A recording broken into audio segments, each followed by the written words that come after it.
So this is a little bit about the physiology also.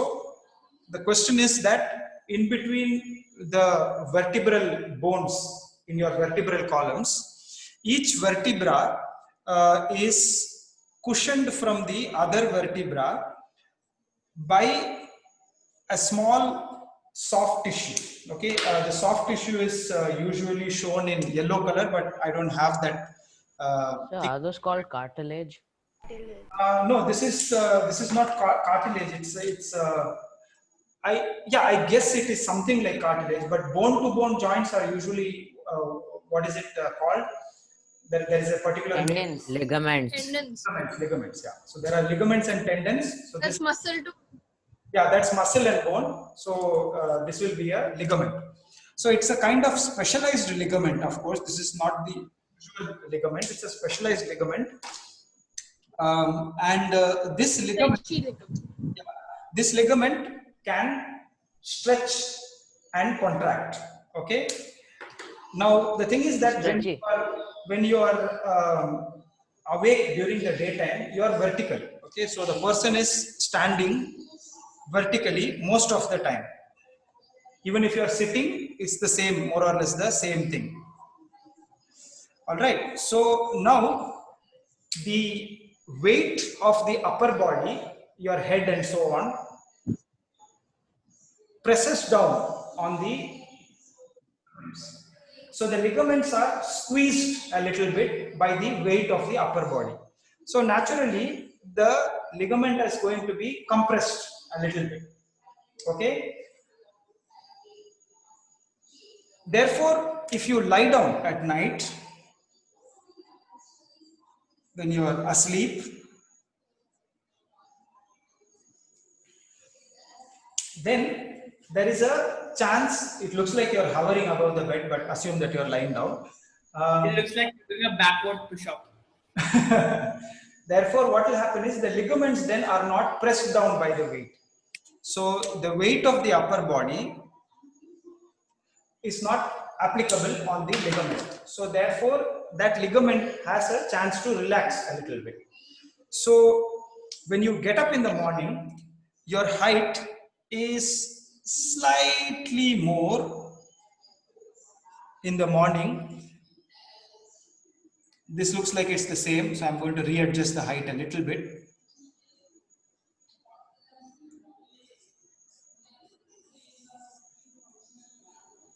But eventually it comes back to normal, no? Yeah, eventually, of course, it will come back to normal. There is a small difference in the height when you wake up in the morning in compared to the end of the day.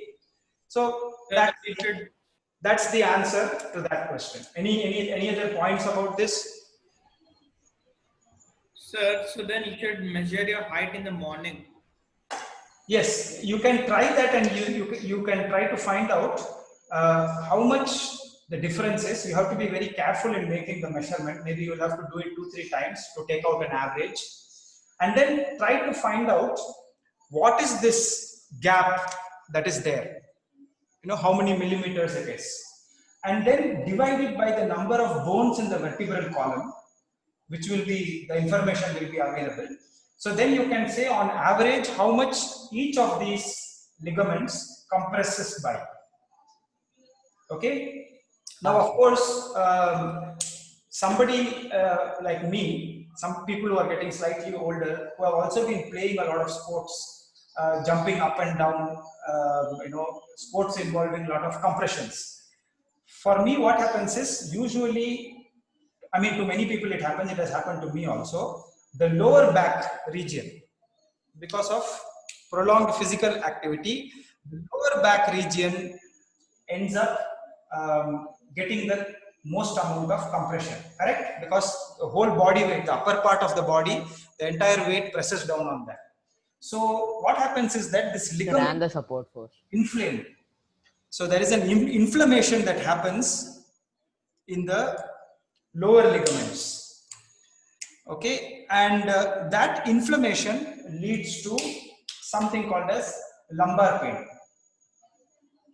So I do have that problem. It can, it's called lumbar pain, or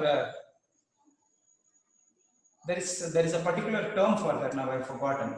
lumbar pain is the correct term, but the condition itself is called something else.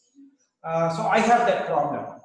So I have to manage my activities a little better in order to avoid the pain. So to just wind up that question, part of the question says that in case you jump from an elevated position down, what happens to you when you land heavily on the ground? So if you land heavily on the ground, when you jump from an elevated position, naturally there is going to be additional compression because of the deceleration that is happening. You're slowing down when you land, right?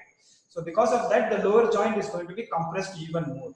So the good idea is to break the fall by collapsing, bending your knees and allowing the body to come gently to rest, or as gently as possible to rest. Or even better, if you learn something like taekwondo or judo and all that, gymnastics and so on, they teach you how to roll. So when you land, roll forward and then get back up. That reduces the stress on the back even more. Young people like you should not really be worried about these things, but it is always good to learn correct practices. On the long term, in order to avoid injuries of this kind, warm up before the exercise, use correct procedures, correct practices of whatever it is. Practice well so that you use your body properly when you play sports. Cool down and stretch at the end of the exercise or end of the activity, and wear a jacket until your body comes back to normal temperature. This helps in avoiding inflammation related problems. Everything is inflammation related.